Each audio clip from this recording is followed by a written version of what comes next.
या बातमीचे प्रायोजक आहेत रामकृष्ण हरी वस्त्र भांडार, बस्त्यांची भव्य दालने। आमच्या शाखा नारायणगाव बायपास, नारायणगाव बाजारपेठ, निमगाव सावा, जांबूत, बेल्ढा, आळेफाटा, पारगाव, शिंगवे, ओतूर। आजच भेट द्या आपल्या जवळच्या शाखेला। शिवसेना शिंदे गटाचे नेते रामदास कदम यांनी दसरा मेळाव्यातून उद्धव ठाकरे यांच्यावर खळबळजनक आरोप केले। बाळासाहेब ठाकरे यांच्या मृत्यूनंतर त्यांचा मृतदेह 2 दिवस मातोश्रीवर ठेवण्यात आला होता। मृत्यूनंतर त्यांच्या हाताचे ठसे घेण्यात आले, मृत्यूपत्र तयार करण्यात आलं, असा खळबळजनक आरोप रामदास कदम यांनी केला। या आरोपानंतर आता शिवसेना ठाकरे गट आक्रमक झाला आहे। ठाकरे गटाचे आमदार अनिल परब यांनी रामदास कदम यांच्यासह त्यांचे पुत्र आणि गृहराज्यमंत्री योगेश कदम यांच्यावर टीका केली।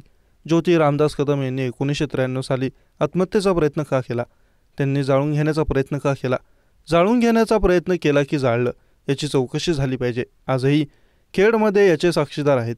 वेळ पडली तर मी त्यांनाही समोर आणू शकतो। खूप जण त्याचे साक्षीदार आहेत। ते स्वतः समोरून सांगतात की आम्ही त्या घटनेचे साक्षीदार आहोत, म्हणून आपलं ठेवायचं झाकून आणि दुसऱ्याचं बघायचं वाकून ही प्रवृत्ती बंद करा, असे अनिल परब म्हणाले। रामदास कदम यांनी माफी मागावीच लागेल, नाहीतर त्यांना कोर्टात खेचणार आहे।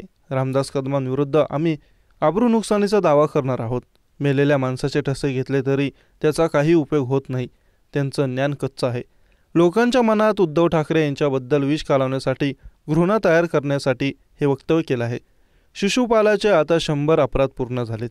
येत्या विधानसभेत मी सगळं मांडणार आहे, असे अनिल परब म्हणाले। योगेश कदमांना आव्हान देताना अनिल परब म्हणाले, 1993 साली तुझ्या आईने आत्महत्या करण्याचा का प्रयत्न केला? स्वतःला जाळून घेण्याचा का प्रयत्न केला? याची चौकशी कर।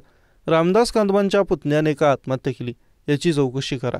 घरातील लोक आत्महत्या करत आहेत, कशासाठी करत आहेत हे बाहेर आलं पाहिजे। ज्योती रामदास कदम यांनी आत्महत्येचा प्रयत्न का केला? त्यांनी जाळून घेण्याचा का प्रयत्न केला? जाळून घेण्याचा प्रयत्न केला की जाळलं, याची चौकशी झालीच पाहिजे। आजही खेडमध्ये याचे साक्षीदार आहेत। वेळ पडली तर त्यांना आम्ही समोर घेऊन येऊ। खूप जण साक्षीदार आहेत। ते स्वतः समोर सांगतात की आम्ही त्या घटनेचे साक्षीदार आहोत, म्हणून आपलं ठेवायचं झाकून आणि दुसऱ्याचं बघायचं वाकून ही प्रवृत्ती बंद करा।